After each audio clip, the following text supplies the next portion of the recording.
Listen, friends, it's great to be with you, and I apologize for not being able to be there in person.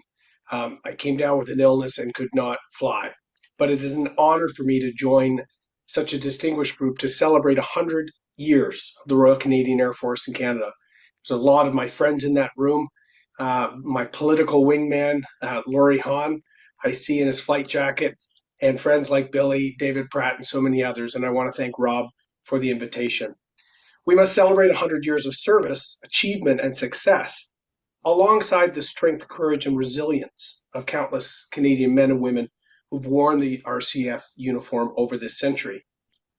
Young Canadians have been fascinated by the skies for over a century. From the dawn of flight, they were willing to take risks and then to serve.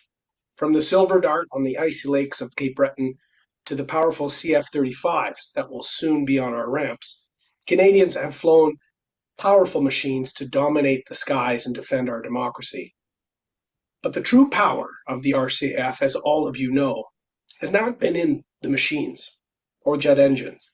It's been in the men and women who bravely stepped into those aircraft to fly a century worth of missions supported by the incredible men and women on the ground who keep them flying. In World War I, their exploits marveled the world and set the stage for modern air combat. It also set the mythology of this sector, from our aces to questions on whether Roy Brown really did shoot down the Red Baron. In World War II, our aircrew helped the Allies hold on in the darkest days of the war. Canadian pilots were some of the fabled few who Winston Churchill himself said that so much was owed by so many to those few. Extraordinary Canadian aviators, mechanics, and support staff at home built the aerodrome of democracy, the words of President Roosevelt, to train aircrews to win that war. We have so many stories of victory, so many acts of heroism, and so many exploits to study, share, and celebrate as part of this centennial. But we also must pay heed on the toll of this service on our citizens. There's been a century of sacrifice by the RCF too, sacrifices made not only by those who served, but by their families and communities. And so today, as a former aviator, but importantly as a former Minister of Veterans Affairs, I want to devote a little bit of time to recognizing that sacrifice. Because when we celebrate history, we need to remember the triumphs, yes, but also the tragedies, the costs, and the complexities of war. One story that encapsulates the spirit of service, courage, and ultimately the heavy toll of war is that of Wing Commander Byron Rawson. I would suggest to you two things right off the top. First, I would submit that Byron Rawson was perhaps one of our bravest pilots of Second World War. And second, I'd like to see a show of hands. How many people in the room have heard of Byron Rawson? That's my second wager, that most people have never heard of him because of the way he passed. Rawson was a young aviator whose life was shaped by service and by the RCAF. He embodies both the bravery and the heartbreak that so many Canadian aviators and their families have endured. Rawson was born in northern Ontario, in a little town with a lovely name, Smooth Rock Falls, near Cochrane. He was raised with a deep sense of duty and faith. His father, Reverend Norman Rawson, was a Methodist minister who had served in World War I. Rawson, as a minister, moved around and later left Smooth Rock Falls and became minister for St. James United Church in Ottawa. Like his father, Byron Rawson felt called to serve his country in a time of need. So he put aside his own dreams of becoming a lawyer and left McMaster University, joining the RCAF at the age of 18. Rawson's path in the RCAF can only be described as meteoric. He quickly distinguished himself as a pilot in Bomber Command, flying missions with 429 Bison Squadron, flying Wellington bombers and later Halifax bombers on dangerous bombing missions over occupied Europe. Living through the loss of his colleagues and the challenges of these bombing runs, Rawson wanted to help make the missions more successful. So he volunteered to serve in the elite Pathfinder wing in number 8 group, part of the Royal Air Force's Bomber Command, and with Squadrons 405 and 429, specifically as part of RCAF's number 6 group. This is a group of Canadians assembled today that probably knows that Bomber Command had one of the highest casualty rates of any Allied unit in World War II.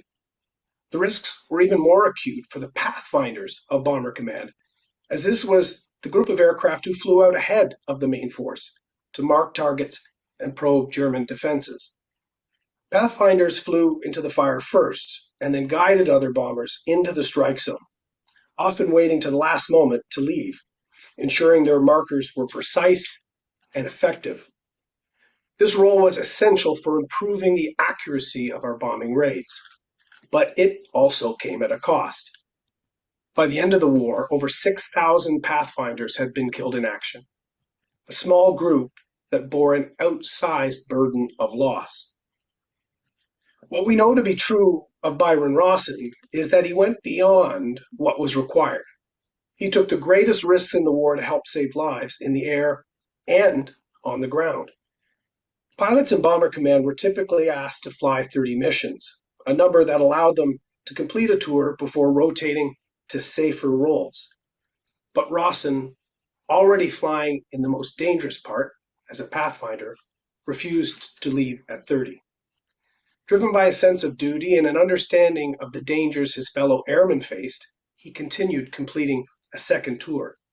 He even exceeded the famous 50 mission plateau, an achievement immortalized in A Great Tragically Hip song. He ultimately finished his 53rd mission and returned alive just a few weeks before the war ended. His position as a Pathfinder meant he chose again and again to fly into the most perilous missions, and as he saw it, he was doing this to limit the loss of life of his comrades and to limit destruction on the ground. He did this despite the internal struggle he faced, knowing that his missions, however necessary they were, resulted in the loss of civilian lives. After serving as a Pathfinder, Rawson took on additional responsibilities as a tactical officer, but he insisted on always continuing to fly missions.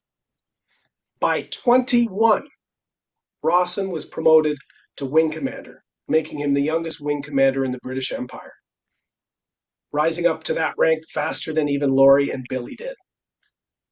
Along the way, he was awarded the Distinguished Flying Cross, not once, but twice. For the risks he took, the flying prowess he demonstrated, and his promotion up the ranks while continuing to fly at every rank he held, I submit to you that Byron Rawson was one of Canada's bravest aviators of World War II. But despite these incredible achievements, I'm sure, and your numbers confirmed, most of you have never heard of him. That is why I'm speaking about him today. Rawson's family recalled the toll the moral conflict of bombing missions took on him. In his letters home, he tried to mask his struggles with humor and stories, but it was clear that he was haunted by the devastation. This explained his desire not just to keep flying the missions, but to increasingly take on more personal risk in order to mitigate risks to his colleagues and to civilians on the ground. When Rawson returned home after the war, he tried to resume the life he had left before he went off to war. He enrolled back in a law program to finish his studies. Outwardly, after a few months, it seemed like he was adjusting well to post-war life, but friends and family noticed a change in Byron. He struggled to sleep. He seemed withdrawn, and at times, his behavior was erratic. The invisible wounds of war were starting to bleed through into his post-war life. Wounds that we still struggle to treat today, but at that time were not well understood and often hidden due to the discomfort society had towards mental health. Only being home a few months, during the Christmas break from university at the home of his parents, Byron Rawson died by suicide using his service revolver. a horrific event for a family that was steeped in faith and in service. The stigma surrounding his death was profound, and this made the horrors of the tragedy far worse. His family were left to grieve in silence and with religious and social shame from the cause of death. To make matters worse, there was no recognition that his death bore a connection to his military service. Because Rawson died after release, he was not considered war dead by the standards of the time. His grave was unmarked by any symbol of service, and his mother did not receive a memorial cross. The mother that not only lost her son, but was forced to clean up the home where his death took place, was left alone by her community and by her country. Alone. For more than 7 decades, the incredible story of Byron Rawson's service and the tragic nature of his sacrifice went unrecognized by the country he had served so faithfully, like his father before him. But after 70 years, the Rawson family was no longer alone. McMaster University had never forgotten the tragic death of their returning student and kept his memory alive until an incredible lawyer and amateur historian who works with air cadets came onto the scene. Patrick Shea, a lawyer at the national firm Gowlings, recreated and researched the story of Byron Rawson and began to lobby organizations that thankfully today are no longer mired in the levels of stigma related to mental health and suicide that was the case for most of our history. Thanks to Patrick's efforts, in 2018, the Commonwealth War Graves Commission officially acknowledged that his death was attributable to service. A veteran's marker now adorns his grave, and his name has been added to the virtual War Memorial and the Book of Remembrance in Ottawa. And a ceremony was held in his honor when the gravestone was updated, complete with a Lancaster flyover, one of the planes Rawson had flown and guided 70 years earlier, was giving his descendants the ability to show pride in his service and have a long overdue sense of closure. Today, Rawson's story is no longer forgotten. His life and sacrifice have become a symbol of the challenges faced by our servicemen and women and the importance of providing them with recognition and the support they deserve and need. And his story is a stark reminder of the delays, the missed acknowledgements, and frankly, the failures of our system to, at times, not properly recognize the service and sacrifice of our men and women in uniform. His story also shows the complexity of our history as a country with Bomber Command, a complexity we saw a generation ago in the documentary The Valor and the Horror. Canadians and aviators like Rawson faced the difficult task of carrying out bombing raids that were strategically vital for the war, but that often resulted in higher casualties. The moral weight of these missions is something that Canada has struggled with for decades. Bomber Command played a crucial role in an Allied victory, and we can never forget that. But we also have to recognize that the loss of life in the air and on the ground was challenging for many Canadians to reconcile. As someone who served in the RCF and had the honor of serving our veterans as minister, we must be able to have these conversations and consider the human costs and our duties in going to war. There's such a special camaraderie, a shared sense of duty, and a commitment to a cause greater than oneself when you sign up to serve in the RCAF. But I also know, and we all must, that service is not just about the moments of glory, the victories, and the comrades for life. It is also about the sacrifices made in silence and the burdens borne without fanfare. We must realize that the invisible wounds that our citizens carry long after their service could double the number of pages in our books of remembrance housed in the Memorial Chamber in Ottawa. The books of remembrance in the Memorial Chamber represent the soul of our nation. There is a nobility in service and sacrifice that we must treasure, honor, protect, and never forget. It takes a citizen of great character to place consideration of themselves after the fulfillment of a mission that their country has sent them on. Service, character, nobility. These notions almost seem quaint and anachronistic when compared alongside priorities of Western democracies at the present moment. We live at a time when people emulate TikTok stars and believe that supporting a cause means clicking like or signing an online petition. In an era of rage farming and virtue signaling, it might seem like mottos like valor or duty, honor, country seem passé. But it is these values and the character of those citizens who strive to fulfill them that built our great country and the Western civilization that we enjoy today. Citizens of a civilized country should value service above self, and we should consider it our duty to remember and serve veterans like Byron Rawson. We also have a duty, or what Sir Robert Borden described as a sacred obligation, to understand the toll of war and service on our citizens. We must recognize that visible and invisible wounds of service, and then we must protect against them and properly treat them while our men and women are serving and after they retire. Whether it is in peacetime or in war, these citizens represent the very best of our country, and we must never forget them. There should also never be a limitation period on recognizing service and valor. It is never too late to do the right thing. While it might have taken 70 years to correct the omission of honoring Byron Rawson's service, the fact that it happened and the passion of Patrick Shea and a number of other volunteers shows that most of our passionate citizens still value these principles. And for the purposes of my speech today, I want to paraphrase a passage from the book of Matthew to end.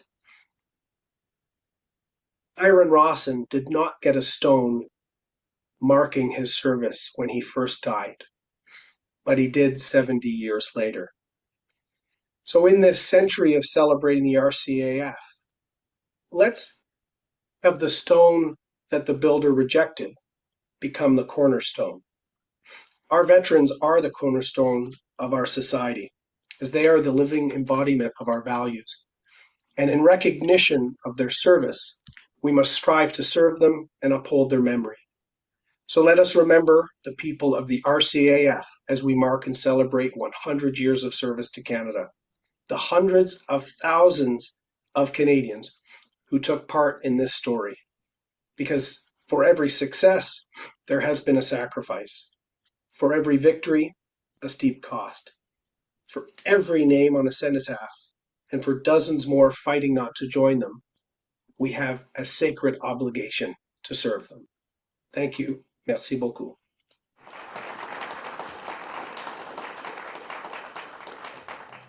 Hi, Erin. Mark Little. Thank you for our service in our military and your leadership of our country. With the political events that have been going on globally, and in particular the US election with Trump getting elected, one of the challenges has always been the funding and resources for our military. How do you see this issue of 2% of our expenditure actually getting resolved in Canada at this particular time? Because we've been well below that. And it does seem like the existing government has been paying lip service to this. And I guess maybe I'm saying that obviously with the hope that the Conservatives will take the next government and lead our country. Well, thank you for the question, Mark. I can assure you of one thing. If I wasn't serving in the caucus of Prime Minister Han years ago, we would have been at 2% of the budget. Laurie was probably the most persistent agitator to the point of, quite frankly, pissing off Stephen Harper sometimes on YFR and some of the things that I would come in and be his wingman on. Look, I was really proud of what the government, starting with Bill Graham and David Pratt, and then actually going into the Harper government, gave the men and women more and more equipment to do their job in Afghanistan. But we shouldn't have to scramble to do that every time there's a major war or an engagement. Um, the one thing about the geopolitical situation and the re-election of Donald Trump is that the Trudeau government can finally not ignore this. So I think most of the public is now behind the 2% spending target. Quite frankly, even when we were in government, um, there was probably less than half of our caucus that sort of supported the efforts of Laurie and I on this, because we as Canadians have been lulled into a sense of artificial security because we live on the border of the United States. But if, as we've seen, if you head into an era of isolationism and of the breaking down of historic security alliances, we need to be able to rely on ourselves first, allies next. And so we've got a lot of work to do. I do know that the Conservatives will have a commitment. I think it needs to be a commitment to get to that number quickly. I really wanted to congratulate you on that brilliant telling of the Rawson story. It was beautifully delivered, and we were all moved here. I want you to know that. But you and I have worked together on another forgotten Canadian, Sam Sharp, and I'm thinking, God, there must be hundreds more between Sam and Rawson that we have forgotten, and that whose losses we still have to recover and whose remembrance we need to restore. Where do we begin? Well, you're showing us where to begin, Ted, by writing our military history. And you write it so well. And you're another friend I wish I could see there this week. C.P. Stacy's book said the military history of an unmilitary people. That's part of our challenge, is we don't tell our stories as well as we could. Now, Sam Sharp was a World War I MP and soldier who died by suicide in Montreal before going home. On the 100th anniversary of his death, we corrected the omission in Parliament, and we're making it right. So this has to be something we do consistently, including in Afghanistan. You know, there's an Afghanistan war veterans group that wants a few medals reevaluated, like Jess La Rochelle, who just passed away. I was working with them and Rick Hillier and others. We are the only country out of the major Five Eyes that doesn't have a way to re-examine decisions from the Chancellery of Honors. Now, 99% of the time, they will not make a mistake, but we have to be mature enough as a country to say, once in a while, they do. Just 2 weeks ago, I was at the ceremony for the anniversary of the killing of Nathan Cirillo on our war memorial. I was touched. I was invited by his family and by the Argyles. And there were 16 medals of bravery given out for the Parliament Hill part of the attack. But the civilians who ran right after the shooting at the war memorial part of the attack got sent a pin in the mail.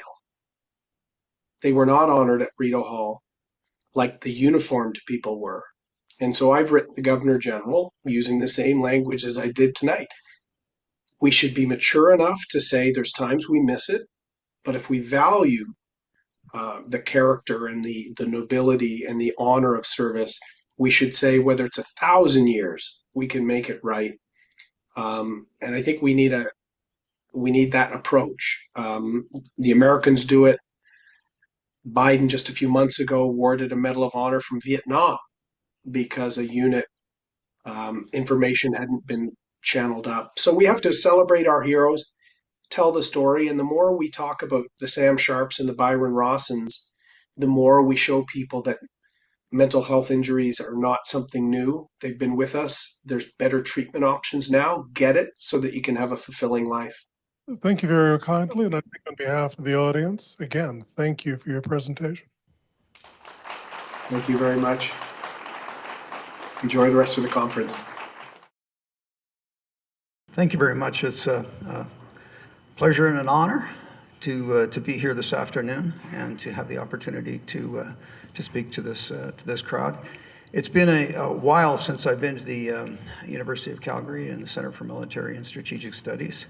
My first, one of my first encounters was during the time that I was on the Defense Committee was with David Burkison. Is this still on? David Burkison and Rob Hubert. So I'd like to thank them and Mary Anderson as well for guiding me in the right direction in terms of getting here. But I'd also like to congratulate all of the presenters today. What a fantastic series of presentations, some very, very I would say emotional and very, very educational.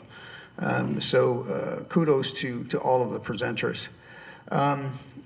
When I was here for the, in 2007 for the Ellis Lectures, it was three nights of lectures on the subject of grand strategy, Canadian grand strategy.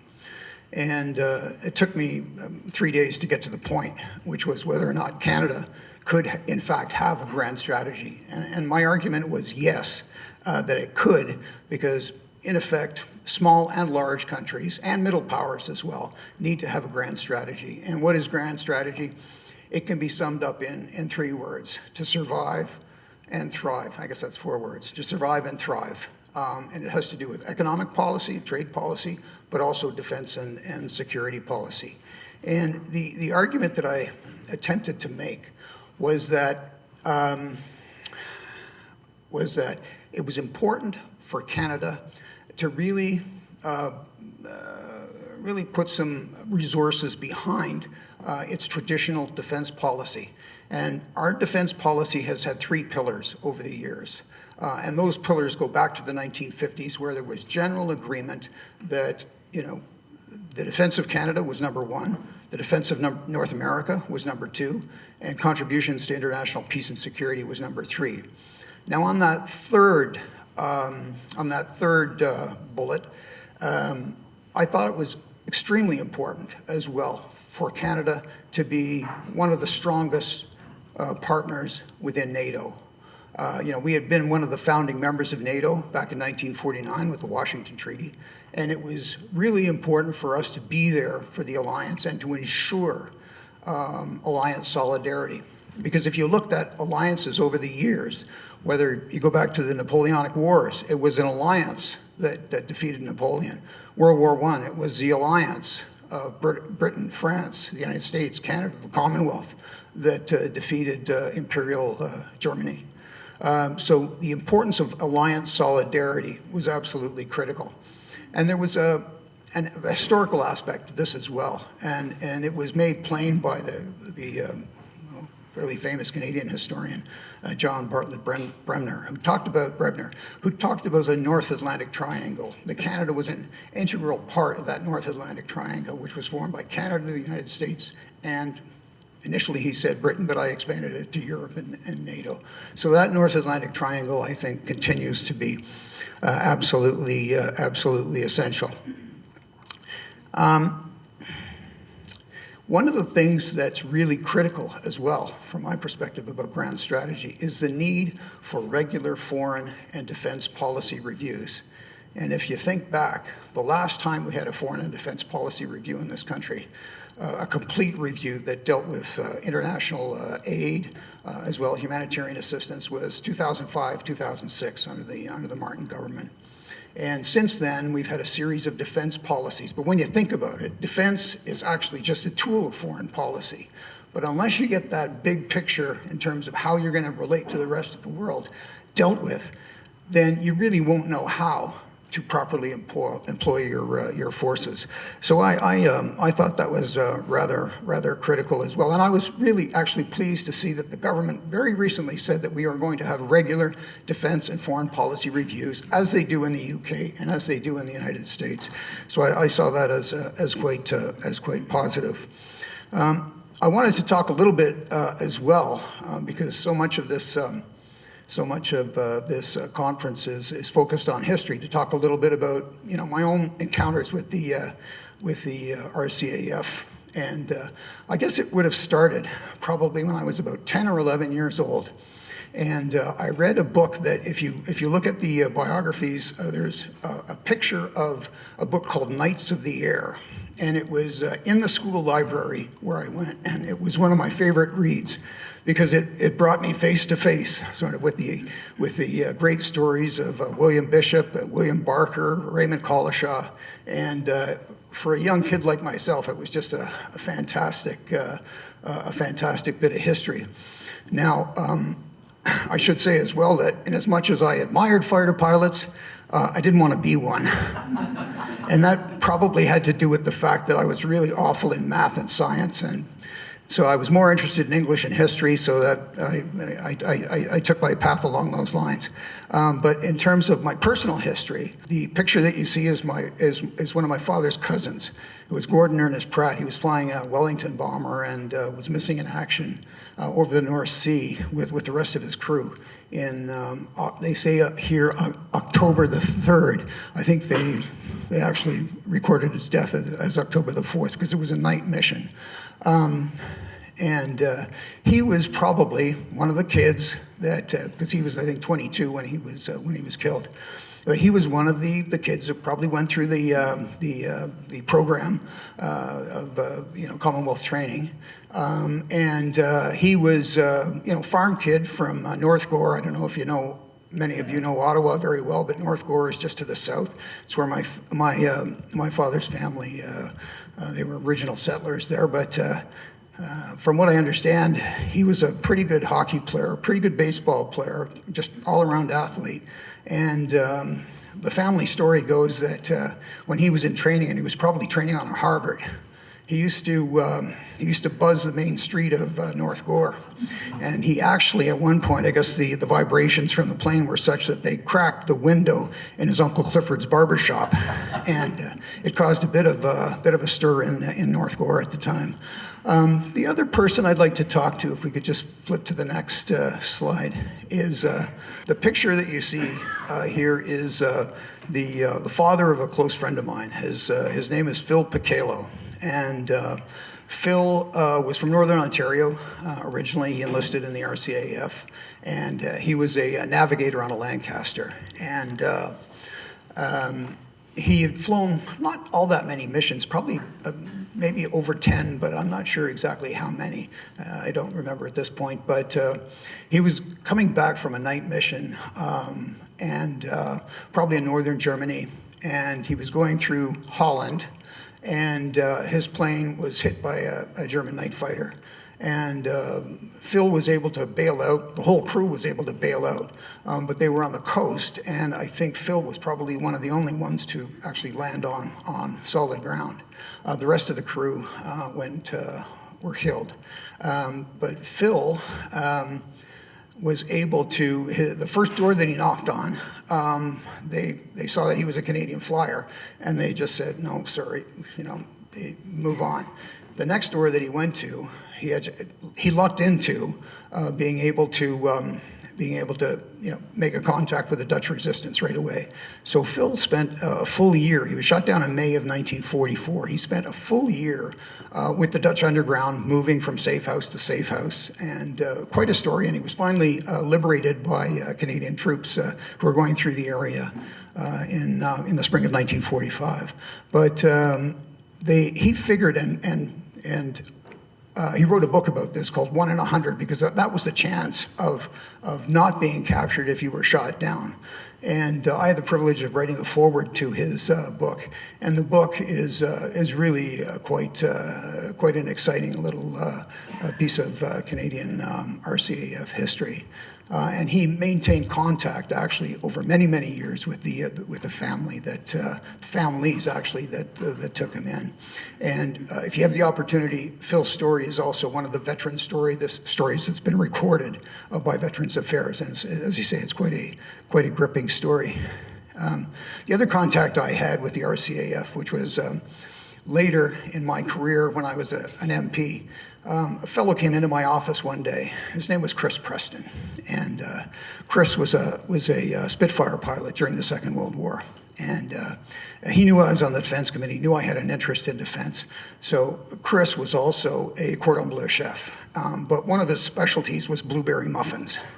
And he would bring blueberry muffins into my office, and we'd sit down over coffee and chat about his time doing fighter sweeps over northern France. It was really quite a story. But both Phil and Chris passed away in the same year, 2014. I'm conscious of the time here, and especially being the last speaker, it's kind of hard to keep people motivated. But I did want to talk a little bit about what Canada did during the Second World War, because there's a lot of talk of procurement, and I had the opportunity to look at to review a study that was done by the Library of Parliament on the evolution of defense procurement in Canada, and I got to tell you, some of the figures in terms of what we produced as a country of 11, 12 million people, really quite phenomenal.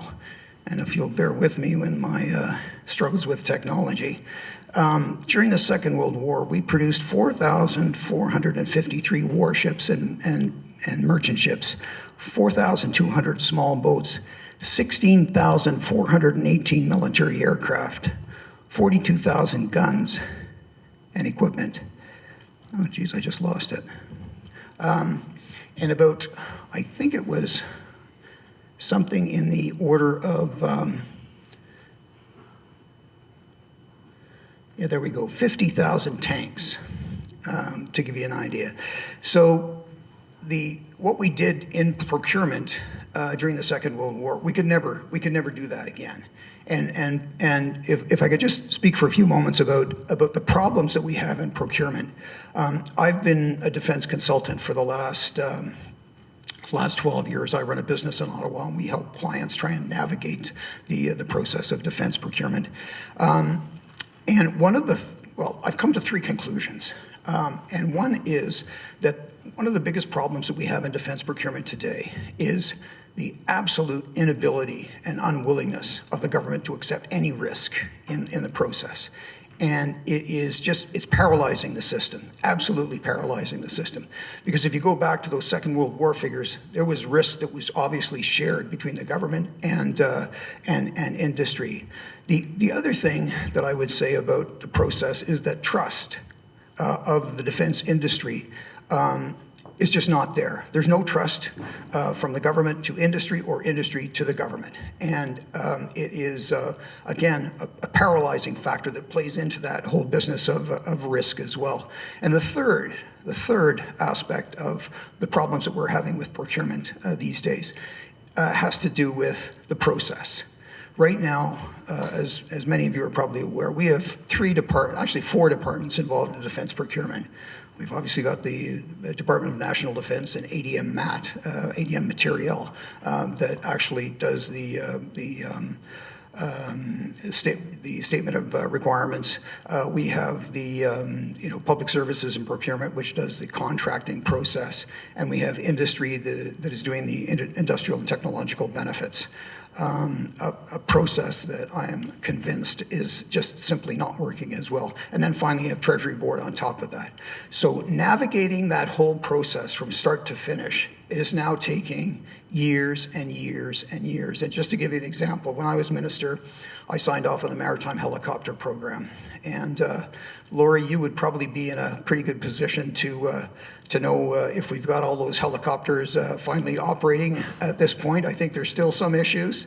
That's one example. The unmanned aerial vehicle as well. That was originally the Justice Program, joint something or other, I can't remember it now. But it just finally got awarded within the last year or so, and we got the MQ-9.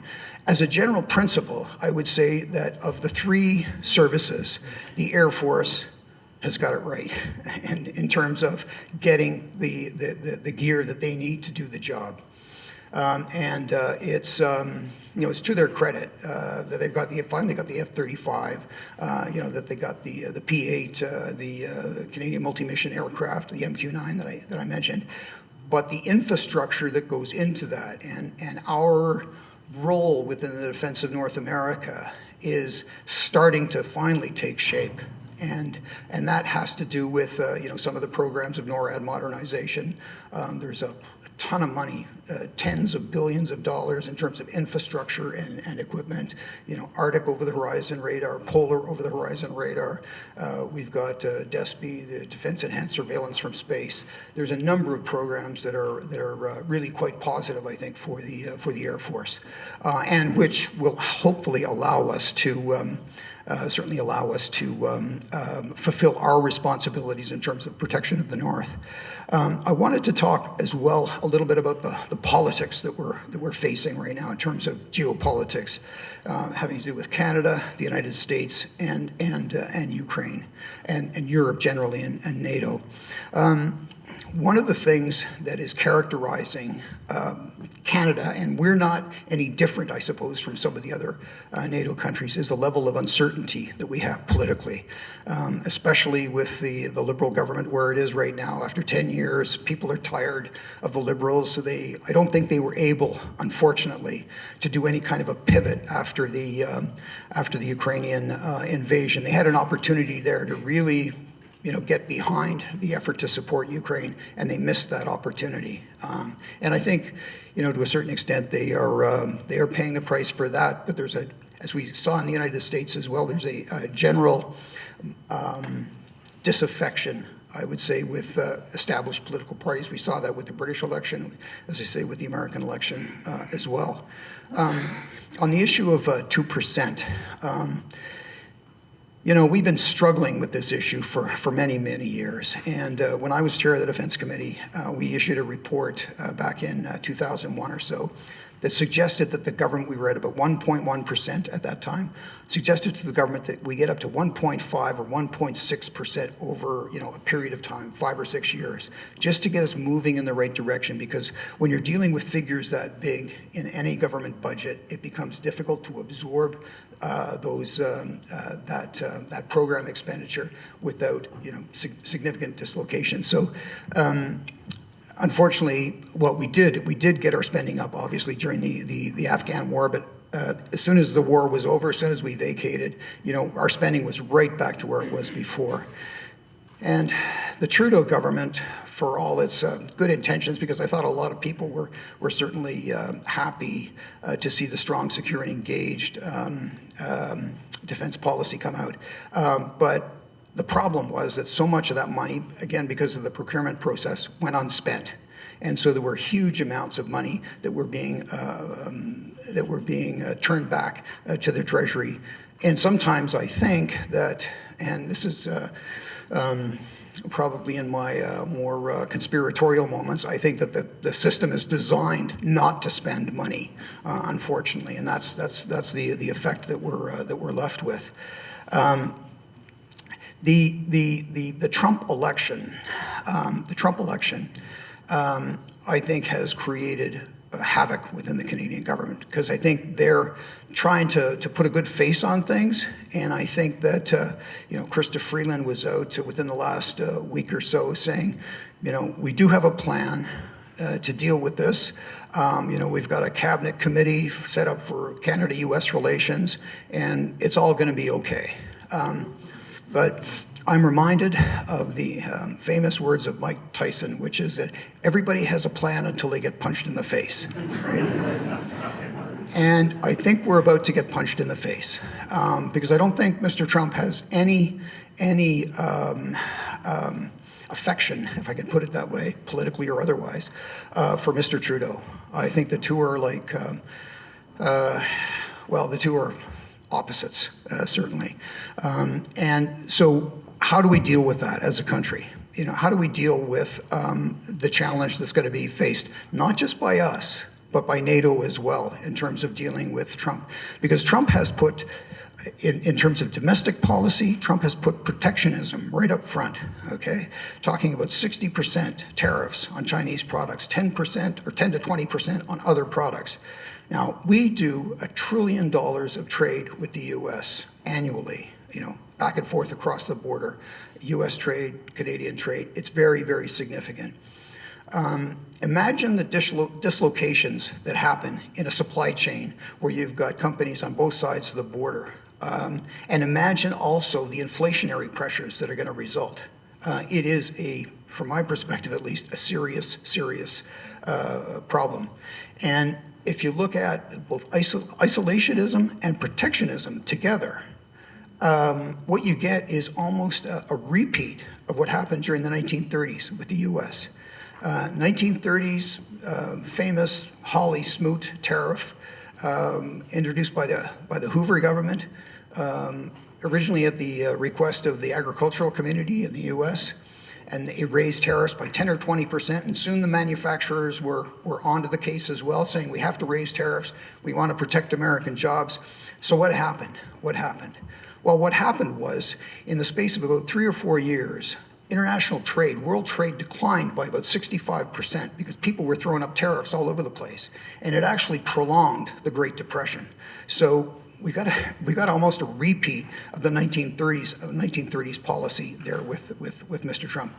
On the isolationism, I think that, that is one thing where the central pillar of NATO is obviously the United States. If they back away from their responsibilities, NATO has a serious problem, because in as much as the Americans are experiencing problems with their defense production these days, the Europeans are in even worse shape. And getting those economies together to get on what I would describe as a war footing is going to take, it should have started right after that the invasion took place, but it's been a slow process. And even in talking to some of the American attaches in Ottawa, they're saying the government, at least the Biden government, going back a few months, was not at all happy with how defense was responding. And in the meantime, of course, you've got the Ukrainians saying, we need NASAMS, we need 155 shells, we need drones, and we need infantry fighting vehicles. And everything is just taking so much longer to get into the hands of the Ukrainians. So again, we're almost seeing a repeat, because the U.S. was into isolationism in the 1930s as well. And one of my favorite philosophers is Dr. Seuss. And you can see from this picture here, he was very active. I mean, he was very active in confronting the America First movement in the late 1930s, early 1940s. This is from 1940 or 41, I think. And, even the term America First was not original. I don't think Mr. Trump has that kind of an imagination, unfortunately.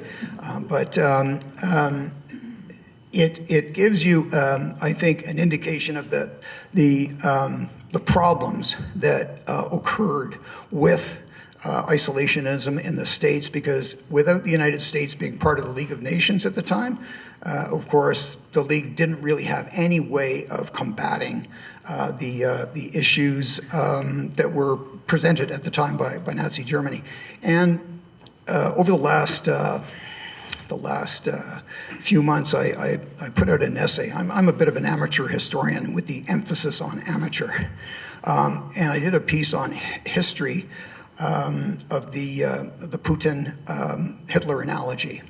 And the subtitle of the piece was, "Is History Rhyming?" It's a famous quote by Mark Twain. He said, "History doesn't repeat itself, but it does rhyme." And I think we're seeing rhyming of history here in terms of the policies of Hitler and the policies of Putin as well. I'm not going to go into all of the details. If you have the time, by all means, read the essay. But some of the playbook that Putin is using is almost identical to Hitler's from the standpoint of his philosophy. Hitler put it out in Mein Kampf, of course, of the expansion to the east. Putin did the same thing in his 5,000-word essay, talking about the need for a greater Russia. He talked about the fact that the demise of the Soviet Union was the worst tragedy of the 20th century. All of these things provided the philosophical foundation for Putin to start moving further than Crimea in terms of the invasion of that portion of Ukraine. But we're seeing, bits and bytes taken out of Luhansk, Donetsk, Zaporizhia, and other parts of Ukraine. And from what I'm hearing, the Ukrainians are in dire shape these days. They're just hanging on. And I'm certainly hoping, from my own perspective, that the Biden administration is able to get more equipment in there, and hopefully, although it's not guaranteed, the Trump administration will follow with some assistance. It's not looking all that great, but the appointments that Mr. Trump has made as well, vital appointments, Secretary of State, Secretary of Defense, National Security Advisor, Director of the CIA, Homeland Security Secretary. These are all people that are Trump loyalists. There are no more guardrails, in terms of General John Kelly, who is his chief of staff and who's said some pretty nasty things about him lately. But we're also seeing, I would say, kind of a repeat of the two opposing sides. The Allies were there, the Axis. The Rome-Berlin, Tokyo axis was there. We're seeing the same thing with China, North Korea, Iran, and Russia. The players are lining up as they did it's 90 years ago now. So it's pretty frightening, I think. And one of the things, I'm going to conclude with this comment because I'm probably over time, but one of the things that is absolutely critical in terms of international peace and stability is predictability. And we're not seeing predictability, not in Canada, not in the US, not in NATO. And without that predictability, there is a significant possibility of moves that are made within that environment that are misinterpreted. So you have what I would describe as strategic ambiguity. And that strategic ambiguity can be absolutely lethal in terms of conflict. And it's not a very uplifting message these days, but it's one that I think we as a country have to face. And I think it means supporting more military spending, supporting the NATO alliance, and trying to the best of our ability to get more equipment and financial support to Ukraine. So thanks for listening, and happy to answer any questions.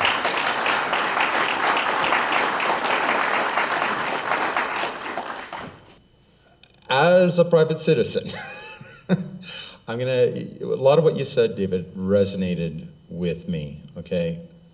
Procurement in Canada, military procurement in particular, in my personal view, is broken, all right? And even within my office, all right, we had a manuscript ready to go, but it needed to go to a commercial publisher.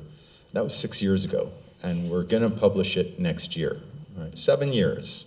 So, what you said really got across to me, because what I find with the bureaucracy is it's risk adverse, just as you said. It is, they don't tell you what you can do, they tell you what you can't do. And then when you go back to them and say, well, what can I do? We'll come up with another idea and then address us. So my key question for you, and perhaps it's a loaded one, how do we fix this? Because I've been wrapping my mind around this for 11 years now. Yeah, well, I think it's one of the most important questions for Ottawa these days. How do we fix defense procurement? And I think one way to do it is to appoint one minister responsible. Years ago we had the Minister of Supply and Services. That seemed to work pretty well. I mean, that whole system produced the F-18, for instance. I still remember I was a young assistant on the Hill in 1980, and it was a lot of excitement. We put out our brochures saying, the Hornet was going to put a sting in Canada's air defense, and we used all these amateur marketing tools. But I do think that having one minister responsible, one, as they say in the military, one throat to choke, would be very, very important. And I think we have to really reassess also the whole business of industrial technological benefits. because the government's paying lip service to that. We've got some companies that are running up huge ITB obligations and nothing is being done about them. You know, there's no investment. What needs to happen from my perspective, and this is what happened, I think, in the period immediately after the Second World War, and I think the person who had the most responsibility for that was C.D. Howe. And he was a guy that really got things moving.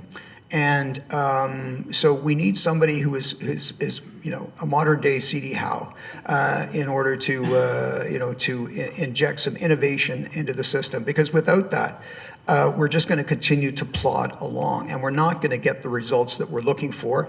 And what's really important is that again, from my perspective, given the geopolitical situation, it becomes for us, I think, as Canadians, almost a strategic imperative. This has to be done. It has to be done, and it has to be done quickly. And there is a study going on right now, another study, by one of the ADMs in PSPC, who is doing a study of how to improve procurement. She's been at this study for quite some time, and we're hoping that it will be released soon.